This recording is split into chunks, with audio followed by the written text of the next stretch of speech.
and welcome to Dialogue. The United States Senate has voted to advance a highly anticipated bill to compete with China in semiconductor production. The legislation is also aimed at addressing a lingering chip shortage and making the U.S. less reliant on other countries for manufacturing. How will the bill affect the U.S. and the global chip-making industry? And how will Chinese semiconductor manufacturers and policymakers react to the bill that prohibits investment in China?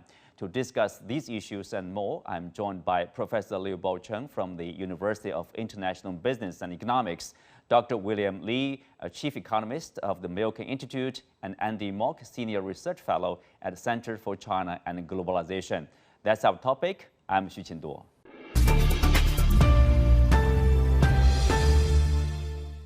Welcome to the show, gentlemen.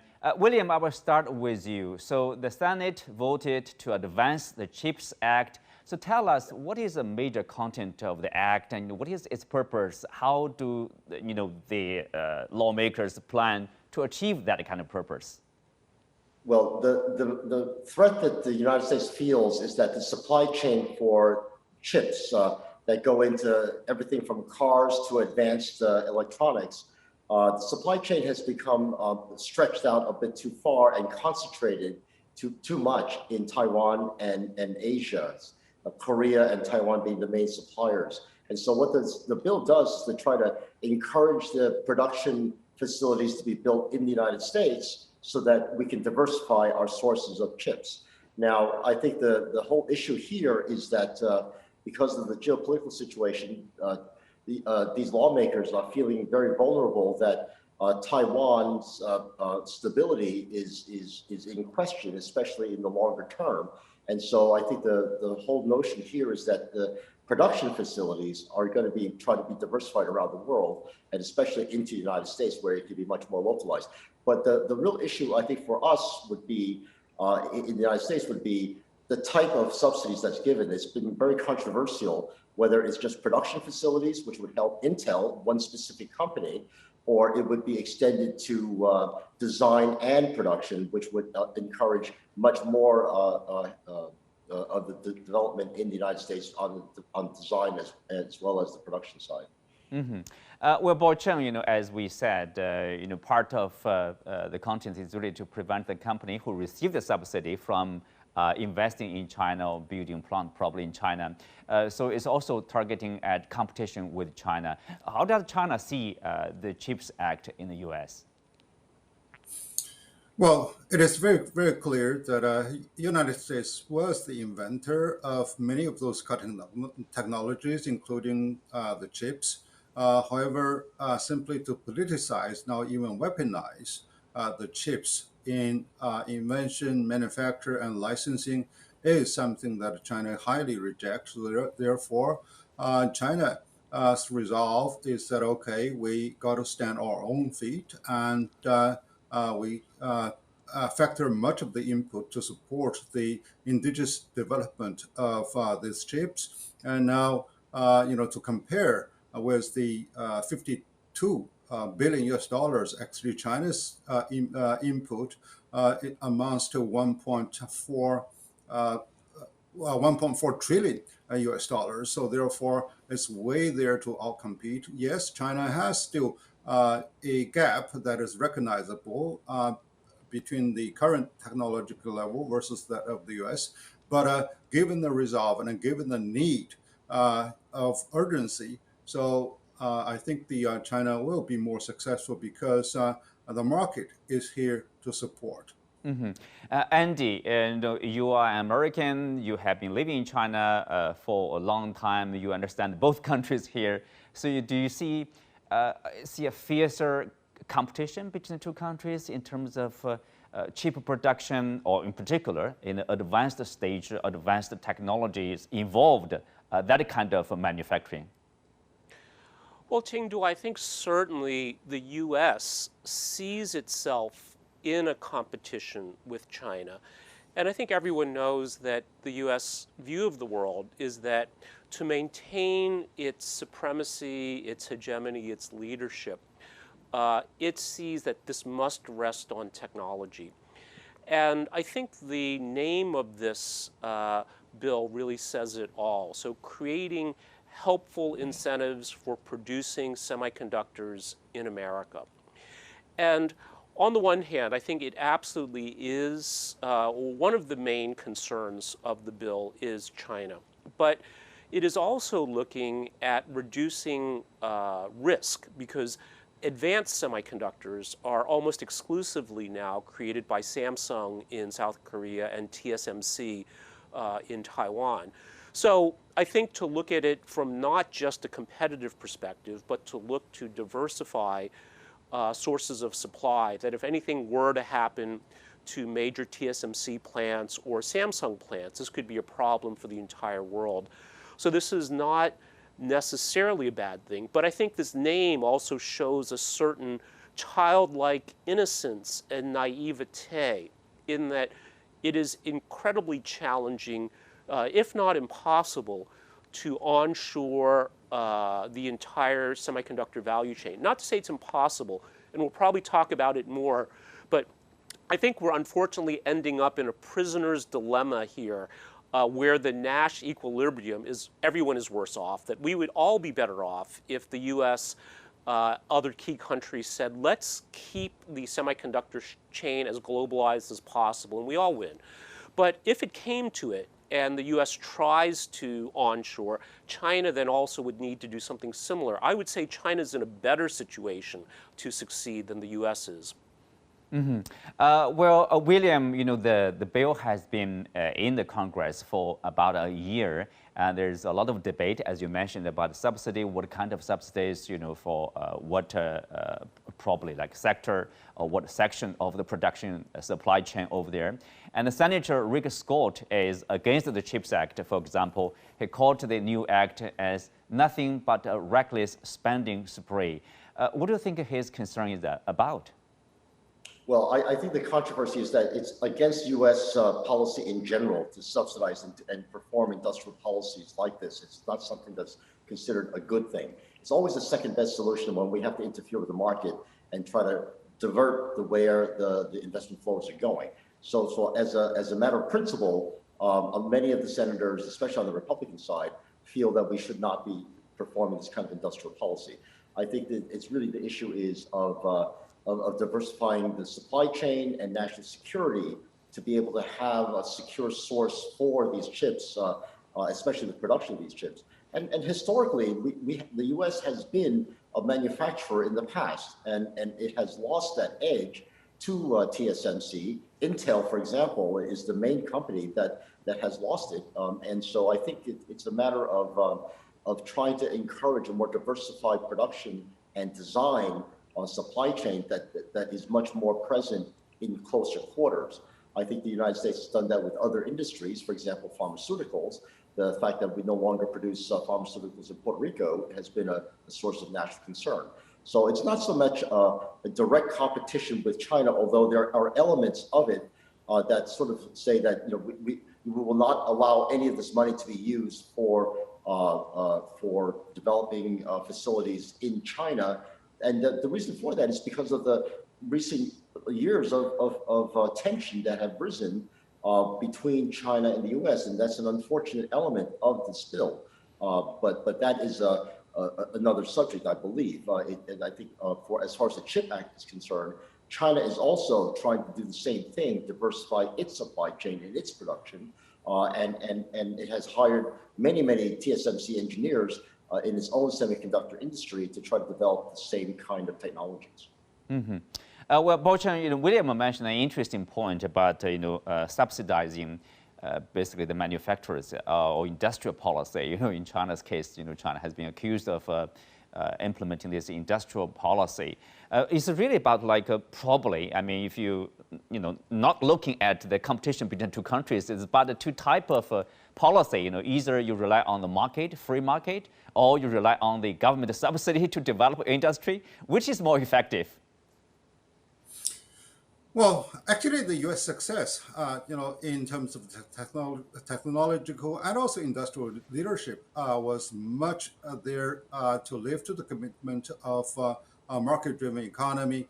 And now it seems that they are going to reinvent a new type of mandatory planning in developing cutting-edge industries, but this is something that they used in the Great Depression period.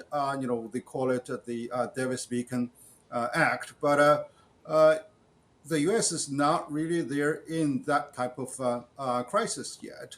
But politicians use that. So, they create a falsified enemy simply to boost the federal spending and to actually that's there to claw back the power from the business and from their people.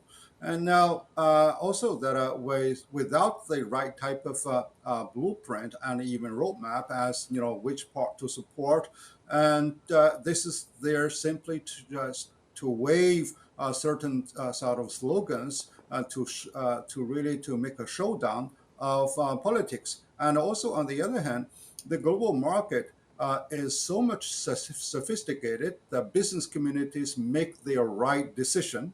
So therefore, they have to make a calculation whether this subsidy can really sustain my business, by refraining from investing into quote unquote countries of concern, inclusive of China.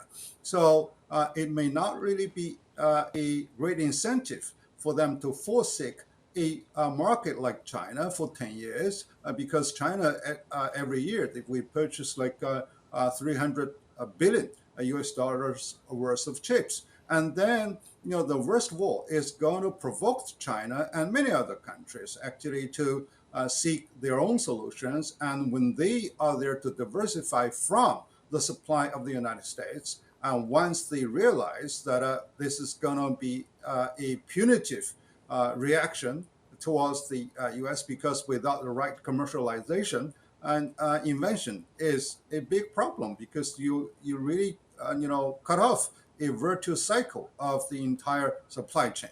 So this is something that they need to be alert. But China is already reminded actually from years ago since the trade war broke out. Mm-hmm. Well, Andy, picking up on what Baocheng has said, for whatever reasons nowadays, major powers, major countries, they feel kind of insecure in terms of global supply chain because of the rising, sometimes hostility even among countries. So we are not talking about the globalization anymore. Globalization benefits everybody, every country for participating in that process, right? That's the allocation, best allocation of resources, But now somehow it's going, I would say, against or anti-globalization. So every country, yes, they are trying to rely on themselves, but that's probably quite an expensive process.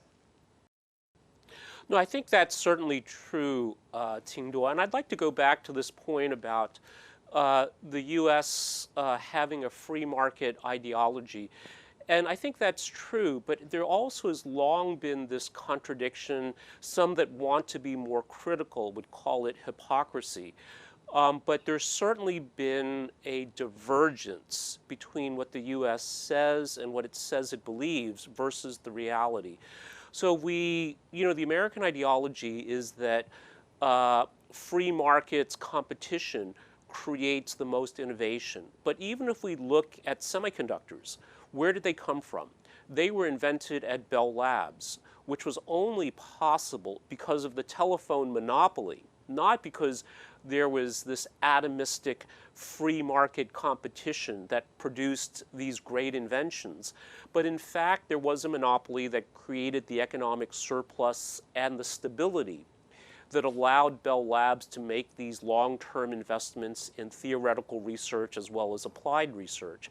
So I think what this shows us is that on the one hand, China has been very, very pragmatic. And its word and its deed are aligned in saying that the state needs to make sure it's balancing competing interests between big business, the people, small business, et cetera. Whereas I think the U.S. Historically has said one thing and believed one thing, but the reality sometimes is very, very different. Now, how does this relate to globalization? So I think that we are seeing greater resilience built into global supply chains, and whether that's caused by geopolitical conflict or geopolitical rivalry regional conflict like we see in the Ukraine, or public health crises that unfortunately the globalization of the past, maybe we can call it globalization 1.0, was built for efficiency but was somewhat fragile. And we're now seeing a new form of globalization which is not quite as efficient but perhaps will be more robust. And that would be my hope and my more optimistic view, that this doesn't go too far. The CHIPS Act produces some resilience for the United States. China's efforts at creating a more robust semiconductor industry also creates greater resilience. And that the world will still move forward, we will still be globalized, but we'll also have more resilience in our supply chains. Mm-hmm. William, you were shaking your heads, about, I guess it's about the role of the government, the role of the market, and also there's a big question about the globalization or not here. Please. I admire Andy's characterization of U.S. history, and he's very eloquent about it, but not quite right in the sense that as an economist, there are certain industries that are very capital intensive, and Andy's absolutely right. It requires an enormous amount of capital to get things going, and Bell Labs was a monopoly at the time, and quite frankly, the internet itself was developed by the Defense Department because it had that kind of money to put into as did the railroads in the 1880s. So there are some industries that were very capital intensive historically that the free market itself couldn't finance without any kind of protection.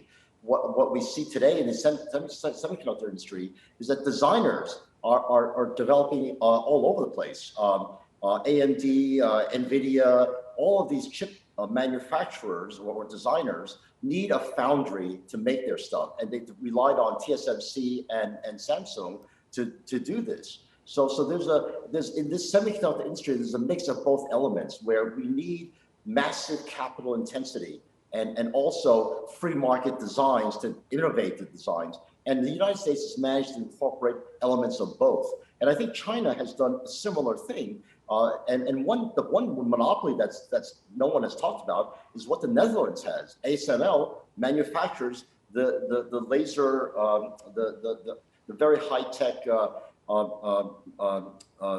foundry machines that TSMC uses, and that's the only manufacturer in the world. So there are some parts of this industry that require that kind of monopoly power to get their equipment designed and made. So while Andy's correct to say that the U.S. speaks with both sides, wanting to encourage both free market innovations as well as using government selectively to try to put into place these very capital intensive and intellectual capital intensive types of processes. So the U.S. is a mixed economy. It's a mixed capitalism where there are elements of government subsidy and as well as a very large element of free market, wild, atomistic market design. And that's what innovated the chip industry to where it is today. So Andy, here, I want to take a look at the impact on the Chinese side. After all, people are talking about the competition between the two countries. China is still focusing on this much less advanced stage in terms of producing chips over there. Should China be concerned about the U.S. efforts to counter China in what people say global tech arms race? Well, I think China should be concerned and is concerned. And I'll go back to a phrase that Baocheng used, that this is not just the politicization, but the weaponization of global supply chains, and in this instance, semiconductors. So I do think that semiconductors like oil, this is an overused analogy, but is a critical input to any modern economy. So again, if everyone can say we will respect the global supply chains, then everyone is better off. But if one major party says, I'm going to weaponize it, in a way you leave other parties no choice. And again, this is the classic prisoner's dilemma, a much lower Nash equilibrium, to use an economic phrase. But here I want to also go back to this idea that I think the U.S. is actually going to be worse off than China, because subsidies, whether they work or not, are easy and somewhat a naive way of addressing a problem. But by throwing money at semiconductor companies in the U.S., I think the U.S. is overlooking some very important things. So one is the ability to hire people. The ratio, I believe, is you not only need to hire engineers at a fab, but you need to hire 4 technicians for every engineer. And this may be very, very difficult in the United States, which is something that Intel, TSMC, companies that are building fabs in the U.S. are already starting to discover. The second thing is culture. A lot of these jobs are incredibly demanding. You've got to be on call 24/7, work long hours, it's arduous conditions. Are people in the U.S. willing to do that? If you watch the documentary American Factory, you can see the huge cultural differences in the expectations of American factory workers compared to Chinese ones. Not to say one is better than the other, but this is a factor that has to be considered. And I think then that China's response, again, in an ideal world, everyone can share the supply chain and all be better off, but we're moving in a world that we are not going to have that capability. And I think China's in a better position, if it comes to it, to create, if not an entirely indigenous semiconductor supply chain, but a more robust one. Here, Andy mentioned about the cultural differences, the cultural factor here, sort of like the producing advanced the semiconductor, somehow Asian country or Asian thing, while the U.S. Remains the advantage of innovation and also the high tech over there. Well, for that, I have slight different ideas, because when people are either compelled or highly motivated, they all can really do overtime, and they can really work around the clock for many days, etc. Of course, if you look at the status quo, China is really a latecomer, so therefore Chinese corporate culture and also the entire national culture, we work long hours, etc., etc. And so whether the U.S. has the right type of urgency really to move ahead, because normally those laggers are really, are getting more compelled to follow up. And also that in this industry, this is really a very creative industry. Therefore, simply by more of the laborers' work, by extended hours, it may not really turn out to be the right result. You can really be very competitive, when people work very hard for mass production of, the offline technologies. But for this one, you really need, a whole bunch of wizards to work on it. So the U.S. still, admittedly has the right type of advantage, not only to create their own people, but also to be more attractive in the soliciting more of the superb talents around the world. But the problem, again, is that,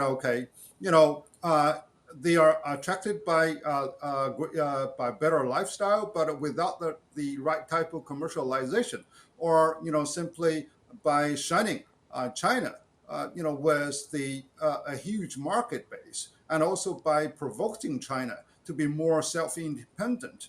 And so, without the right type of incentive that is sustainably, coming from the market side, and now merely relying on a fraction of the government subsidies, and whether they are able to build the right type of package to incentivize those people on long-term basis. So that's a big question mark. Mm-hmm. William. I'm sure Andy realizes the United States has got laws that prevent the exploitation of workers by companies, and but the workers in the United States are willing to work as hard as anybody is anywhere around the world. Elon Musk's Fremont factory, where he spent days on the factory floor getting his production going in a crunch time, is a good example of where Americans put in the hours that are needed. But American management is smart enough to be able to create company and management styles that don't exploit workers and force them to work long hours, because that's not efficient.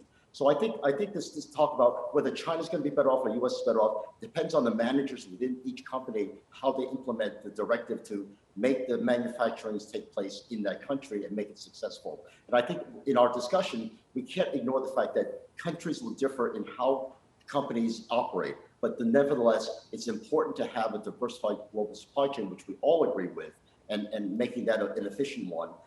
As well as having soundness and safety in that supply chain, because as they say, ESG doesn't have enough S's, right? It's not just the social criteria, but there's safety and soundness that has to be thrown in. So we need a couple of S's in ESG. Andy, we have been talking about, in particular from advanced economies, saying, such as like advice for China, you needed to focus on developing the service industry because that's more sustainable for economic growth and GDP expansion there. But then we are seeing the U.S. is trying to draw back the manufacturing, to rebuild its manufacturing base over there. What's going on here? Well, I think any major power, and again, I know this is not a discussion about international relations, but certainly every country that wants to ensure, or as best as it can, ensure its autonomy and sovereignty, certainly needs a certain amount of hard power, meaning military power, to deter any aggression against it.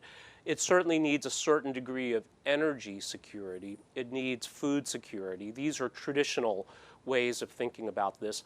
And today, of course, we recognize that countries need technology security, and semiconductors are a crucial part of technology security. So I think to have a prosperous, advanced country, we certainly need progress in services, in cultural products, etc.